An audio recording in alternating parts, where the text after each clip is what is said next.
The trio of players known as the Big Three, consisting of Rafael Nadal, Novak Djokovic, and Roger Federer, have won numerous Grand Slam titles in the past 10 to 15 years and have dominated men's singles. Although winning a Grand Slam title is undoubtedly a tremendous accomplishment, losing in a final can be a heartbreaking experience for many players. While most tennis players aspire to have long and prosperous careers, injuries have unfortunately cut short the playing days of some players. Throughout history, several players have had little luck when it comes to their careers. As a result, we have compiled a list of some of the most unlucky players of all time. French player Jo-Wilfried Tsonga has had a notable career in tennis, achieving a career-high ranking of world number 5 in 2012. One of his most notable wins was against Rafael Nadal in the 2008 Australian Open, where he won in straight sets and garnered significant attention. However, he ultimately lost to Novak Djokovic, who was ranked third at the time. Jo-Wilfried Tsonga. Another highlight of Tsonga's career was his performance in the 2011 ATP Finals, where he gave an impressive performance but lost to the five-time defending champion Roger Federer. Despite his skill and significant achievements, Tsonga was never able to defeat the Big Three and secure a Grand Slam title. Nonetheless, Tsonga remains an accomplished player, although not widely known beyond fervent tennis followers. Tsonga has won 18 singles titles on the ATP Tour, which included 2 Masters 1000 titles. He has also reached the quarterfinal stage of all 4 majors. Interestingly, he is one of only 3 players to have major wins against each of the Big Four, which puts him in a select group of top performers. Kevin Anderson. Kevin Anderson, a tennis player from South Africa, achieved a career-high ATP ranking of number 5. His closest attempt at a Grand Slam was at the 2017 US Open tournament, where he lost to Rafael Nadal. However, he experienced another setback in his career. He managed to reach the 2018 Wimbledon semifinals by defeating John Isner in the second longest match in tennis history that lasted 6 hours and 36 minutes. Despite this, he couldn't outperform Novak Djokovic. Kevin Anderson made history as the first South African to be ranked in the top 5 since Kevin Curran, who held the number 5 spot on the 23rd of September 1985. He further went on to win the Exhibition World Tennis Championship in 2017 and the New York Open in February 2018. At the age of 35, on the 3rd of May 2022, Anderson retired from his professional tennis career. However, he surprised everyone by announcing his comeback in July 2023, proving that he still has a lot to offer in the game he loves. David Ferrer. David Ferrer was a clay court specialist who turned professional in 2000. Over the course of his career, he won tournaments at every level of the ATP Tour except for a major title. Currently has the 8th highest career prize money earnings of all time among male tennis players. Despite his financial success and impressive record, Ferrer is widely regarded as one of the best players never to have won a Grand Slam tournament.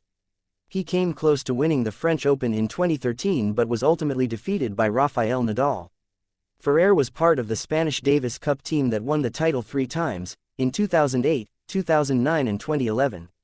He won 13 of his 27 titles on clay and achieved a career-high ranking of 3 in 2013. Ferrer retired from professional tennis. Juan Martín del Potro. Juan Martín del Potro's career has been plagued by injuries, which many believe have prevented him from reaching his full potential. Despite this, he is considered one of the most naturally gifted players of the 21st century and has achieved a lot in his career. His biggest achievement was winning the 2009 US Open, where he defeated Rafael Nadal in the semifinals and Roger Federer in the final. He was the first player to ever beat both Nadal and Federer at the same major. After his victory at the 2009 US Open, Del Potro's career was hampered by wrist and knee injuries. He had to withdraw from many tournaments and was soon forgotten. However, in 2017, he made a comeback by defeating Federer in the quarterfinals of the US Open. Del Potro has undergone 4 knee surgeries in hopes of returning to the court. Tony Nadal, a renowned coach and Rafael Nadal's uncle, said about Del Potro's misfortune, saying that he has had possibly the worst luck of any tennis player. He believes that Del Potro had the talent to succeed and would have achieved enormous success, fighting face-to-face with the Big Three and with Andy Murray. Despite his injuries, Del Potro has 22 career titles to his name, including a Slam title and a Masters 1000 title at Indian Wells in 2018. His career-high ranking of world number 3 was achieved in the 2018 season just before his second Slam final appearance at the US Open, where he lost to Novak Djokovic. Despite his injuries and setbacks, Del Potro's talent and achievements have earned him a place among the greats and make him a strong contender for the Hall of Fame. Andy Roddick. Throughout much of this century, Andy Roddick was the #1 ranked male player in the United States, despite the dominance of Pete Sampras and Andre Agassi in the 1990s. He won 5 Masters titles between 2002 and 2010, and helped lead the U.S. Davis Cup team to victory in 2007. A master of hard court and grass, Roddick was known for his incredible serve. Renowned for having the fastest serve in the game, enjoyed a lot of glory until he met a force that he just couldn't overcome: Roger Federer.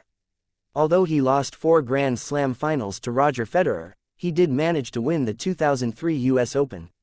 Unfortunately, Roddick's attempts to win at Wimbledon and the US Open in subsequent years were thwarted by the Swiss star. In 2009, he set a personal record of winning 39 out of 77 games, but it was not enough to beat Federer in the finals. Roddick retired from professional tennis after the 2012 US Open due to a lack of motivation and declining fitness. In recognition of his achievements, Roddick was inducted into the International Tennis Hall of Fame in 2017. Murray is undoubtedly one of the best British athletes ever and was often referred to as being part of tennis' Big Four, alongside Roger Federer, Novak Djokovic and Rafael Nadal, but still many consider him unlucky to have competed with arguably the 3 best male players to grace the game. In total, he lost 8 Grand Slam finals, 5 of which came against Djokovic and 3 against Federer. Though Murray claimed 3 Grand Slam titles and 2 Olympic golds, he would no doubt have won many more, had he played during any other. Subscribe the channel. Thanks.